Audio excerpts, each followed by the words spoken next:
আজকে আমি তোমাদের সাথে শেয়ার করব দই কাতলা। আর প্রথমেই আমি মাছগুলো ভালো করে ম্যাগনেট করে রেখে দিয়েছিলাম। তার সাথে নুন দিয়েছিলাম, হলুদ দিয়েছিলাম আর অল্প সাদা তেলও দিয়েছিলাম। তারপরে মাছগুলো ভালো করে ভেজে নিলাম কড়াইতে।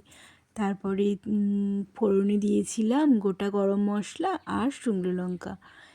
ভালো করে ভেজে নিয়ে তারপরে পেঁয়াজ বাটা দিয়েছিলাম, ভালো করে ভেজে নিয়েছিলাম কষে কষে। আর সব কিছু মশলা ভালো করে পেস্ট করে নিয়েছিলাম। আদা রসুন পেস্ট দিয়েছিলাম, ধনে গুঁড়ো, জিরে গুঁড়ো, স্বাদ মতো নুন দিয়েছিলাম। আর তারপরে দিয়েছিলাম কাজু বাদাম পেস্ট।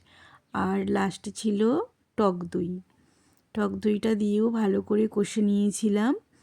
তারপরে মাছগুলো দিয়ে গোটা গোটা কাঁচা লঙ্কা চারা করে দিয়েছিলাম।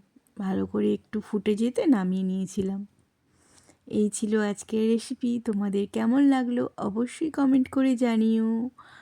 আর সবাই ভালো থেকো, সুস্থ থেকো। দেখা হবে পরের ভিডিওতে।